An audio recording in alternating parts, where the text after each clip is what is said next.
The courtroom was silent enough to hear the ticking of the old brass clock above the judge's bench. Then the sound came, sharp, sudden, unmistakable. The slap echoed against marble walls and polished wood, slicing through the air like a crack of thunder. Gasps followed instantly, rising from the packed gallery as heads turned. Member of Parliament Alicia Grant stood frozen for half a heartbeat, her face turned slightly from the impact, her palm resting against her cheek. Officer Mark Delaney hadn't planned it. At least that's what he would tell himself later. The hearing had already been tense. Alicia Grant had spent months pushing for police reform legislation, greater oversight, stricter accountability, mandatory retraining programs. Many officers felt attacked. Delaney felt targeted. He had been assigned courtroom security that morning, standing stiffly near the aisle, jaw tight, listening as Grant spoke, firmly but calmly, about transparency and community trust.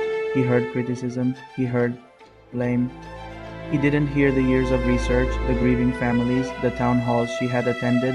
When she paused to request access to certain internal department records, Delaney stepped forward, interrupting her. Words were exchanged short, clipped, escalating. "Stand back, officer," she had instructed evenly. Something inside him snapped, and now the entire courtroom stared. Alicia slowly lowered her hand. The sting on her cheek burned, but her mind was clear. She had grown up learning control, debate teams, law school, political chambers where voices were weapons. But she had also grown up differently than most people in that room knew. Her father had insisted she train in self-defense, not because you should fight, he used to say, but because you must know you can.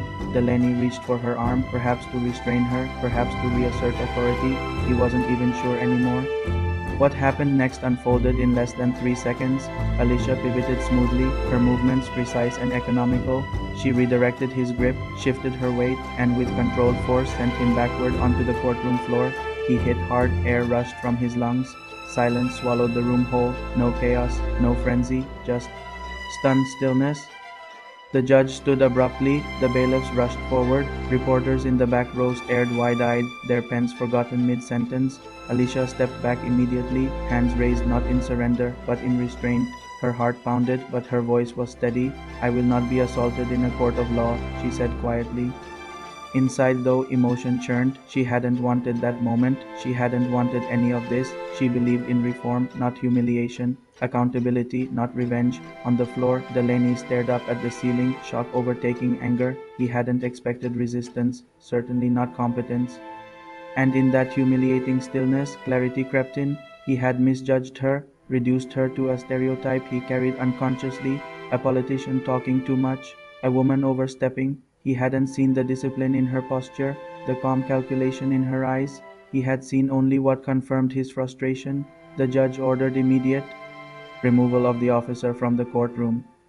The gallery buzzed in low murmurs now, the emotional tide shifting from outrage to reflection. Alicia returned to her seat. Her cheek still throbbed faintly. Her hands trembled beneath the desk where no one could see. She inhaled slowly, grounding herself. This was bigger than pride. If she lashed out publicly, the narrative would spiral. If she remained silent, the moment would be minimized. She understood optics, she understood power, but most of all, she understood responsibility. Outside, storm clouds gathered, casting a gray hue over the courthouse windows. The air felt charged, heavy with what had just occurred. Within hours, news would spread, video clips would circulate, opinions would divide sharply. Yet in that room, stripped of headlines and commentary, something more human unfolded. Later, in a private chamber, Delaney sat across from internal affairs officers. His face was pale, his uniform wrinkled from the fall. He replayed the moment over and over, the slap, the look in her eyes, not fury, not fear, resolve. He realized something uncomfortable. He had reacted not to threat, but to challenge, to the discomfort of scrutiny, and he had chosen force instead of dialogue. Across the hall, Alicia's at alone for a moment before addressing the press. She touched her cheek lightly again. She could demand harsh punishment, publicly shame him. But would that heal anything? Her legislation had always centered on training and cultural change, not destruction of careers, but transformation of systems. When she stepped before the microphones, flashes of light reflected in her steady gaze. "What happened today," she began, "is not about me. It is about the standards we uphold in our institutions. No one is above accountability, including those sworn to protect." Her voice never wavered. She did not mention knocking him down. She did not boast. Instead, she spoke about restraint, about professionalism, about the necessity of self-control in positions of authority, and something remarkable happened. The conversation shifted. Not toward spectacle but toward reform. Delaney was placed on suspension pending review, mandatory retraining expanded department-wide, new oversight measures moved forward with bipartisan support. In quiet moments weeks later, Delaney requested to attend the training sessions, not because it was required, because humiliation had opened, a door that pride had kept shut. And Alicia continued her work, not hardened but clarified. She understood now more than ever that strength was not proven by overpowering someone, it was proven by knowing when to stop. In the end, that courtroom became more than a site of conflict. It became a turning point because power without discipline is dangerous, but discipline without compassion is hollow. True authority is not about who falls to the floor, it's about who rises with integrity.